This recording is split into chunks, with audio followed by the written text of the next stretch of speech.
Hello friends, welcome to my channel చోటుతో కబుర్లు. ఈరోజు రాగి లడ్డు ఎలా చేయాలో చూద్దాం. ముందుగా ఒక ప్యాన్ తీసుకొని కొద్దిగా వేడయ్యాక ఒక కప్పు వేరుశెనగ గింజలు వేసి వేయించుకోవాలి. వీటిని మీడియం ఫ్లేమ్లోనే వేయించుకోవాలి. వేయించుకున్న వేరుశెనగ గింజల్ని ఆరబెట్టుకోండి.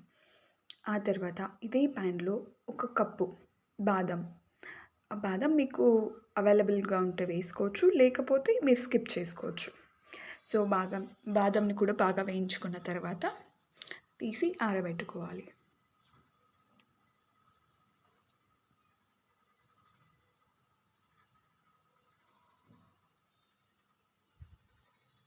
ఇప్పుడు నేను ఇదే ప్యాన్లో కొద్దిగా ఎండు ద్రాక్ష, కొద్దిగా జీడిపప్పు వేసి ఒక టేబుల్ స్పూన్ కంటే ఇంకా తక్కువగానే వేసుకోవచ్చు నూనె. అంత వేసి కొద్దిగా ఒక 20 సెకండ్స్ ఫ్రై చేసుకొని తీసి పక్కన పెట్టుకోవాలి.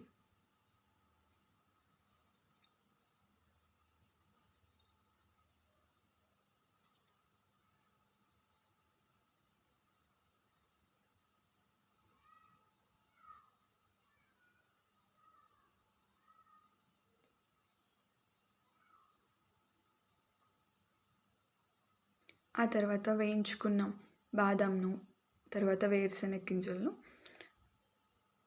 మిక్సీకి వేసుకున్నాను. మీరు వేరుశెనగ గింజలు చాలా మెత్తగా కాకుండా కొంచెం పలుకుగా ఉంటే లడ్డు రుచి బాగా వస్తుంది.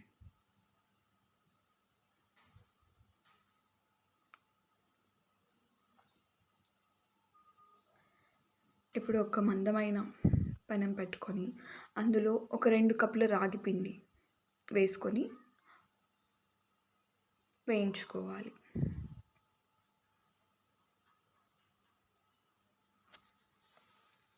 ఈ రాగి పిండిని సన్నటి సెగ మీద మాత్రమే వేయించుకోవాలి. పచ్చివాసన వెళ్ళేంత వరకు వేయిస్తూ ఉండాలి.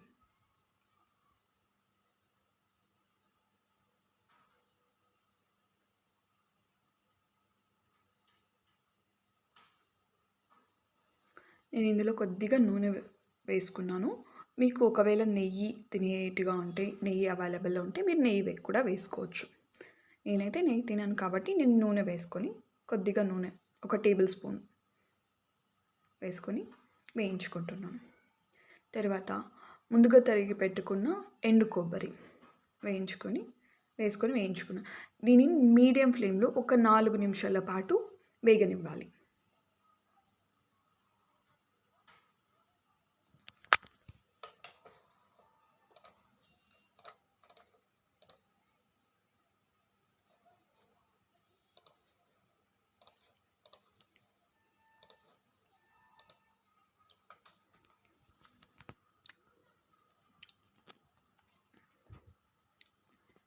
సో, ఇక్కడ రాగి పిండి బాగా వేగిన తర్వాత నేను తీసి పక్కన పెట్టుకుంటున్నాను.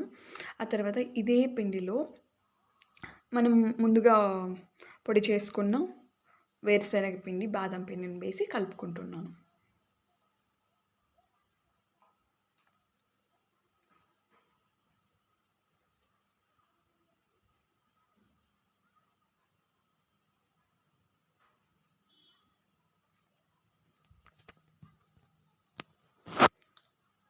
టేస్ట్ కోసం కొద్దిగా ఇలాచీ పౌడర్ వేసుకున్నాను.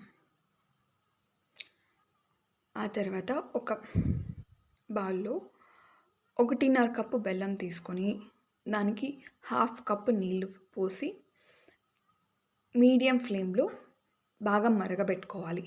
బెల్లం కరిగేంత వరకు బాగా మరగబెట్టుకోవాలి.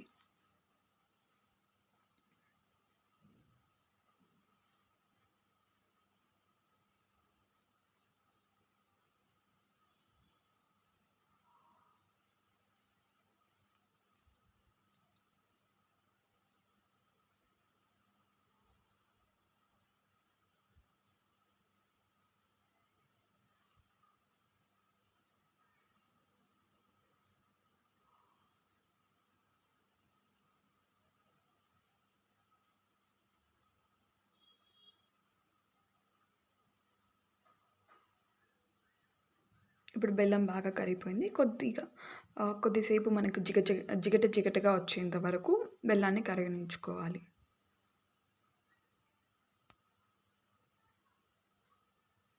ఒక 2 నిమిషాల తరువాత బెల్లం జిగటగా మీరు పట్టుకుంటే జిగటగా అనిపిస్తుంది. సో, అప్పుడు తీసి వడకట్టి ఈ రాగి పిండిలోకి మనం వేసుకోవాలి. వేయించి పెట్టుకున్న రాగి పిండిలోకి వేసి కలుపుకోవాలి.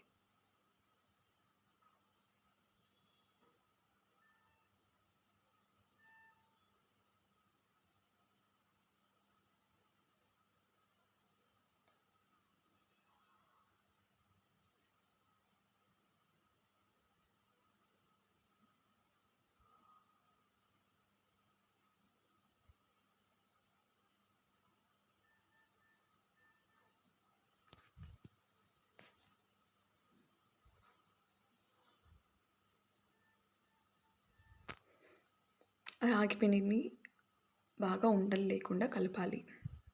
అప్పుడే మనకు మంచి టేస్ట్ అనేది వస్తుంది. ఇప్పుడు ముందుగా వేయించి పెట్టుకున్న ఎండు ద్రాక్ష, ముంత మామిడి పప్పును వేసి కలుపుకుంటున్నాను. మీరు వేడిగా ఉన్నప్పుడే లడ్డూ చుట్టాలి ఈ పిండిని. లేకపోతే చల్లారిన తర్వాత ఉంట సరిగా రాదు. అందుకని ముందుగానే లడ్డూ చుట్టుకోవాలి.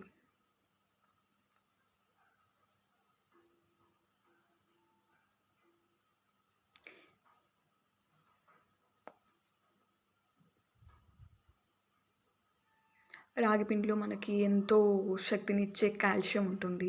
ఆ కాల్షియం వల్ల మన బోన్స్, టీత్ అనేది మంచి ఆహ్, దృఢంగా తయారవుతాయి. సో, అందుకని ఎక్కువ పాతకాలంలో అయితే అందరూ జొన్నలు, రాగులు, సజ్జలు ఇలాంటివి వాడేవాళ్ళు. అందుకని వాళ్ళు అంత స్ట్రాంగ్‌గా ఉండేవాళ్ళు. మన తాతలు కానీ, ముందు జనరేషన్ వాళ్ళంతా అలా స్ట్రాంగ్‌గా ఉండేవాళ్ళు. కానీ ఇప్పుడు ఉన్న దీనికి అంత ఆర్గానిక్ అయితే రావట్లేదు కూరగాయలు గానీ ఏదైనా. సో, అందుకని మనం ఇలా చేసుకుంటే మీకు స్వీట్‌గాను ఉంటుంది. శక్తి వచ్చినట్టు ఉంటుంది. రోజుకొకటి తిన్నా కూడా చిన్న పిల్లలు కూడా చాలా ఇష్టంగా తింటారు వీటిని.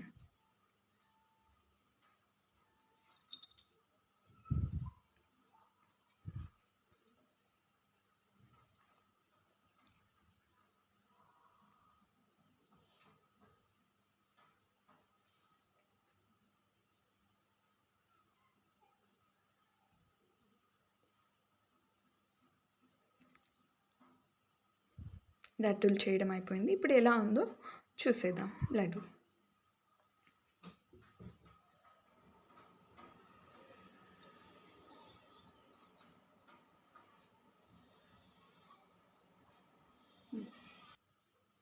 Thanks friends. Please like, share and subscribe to చోటుతో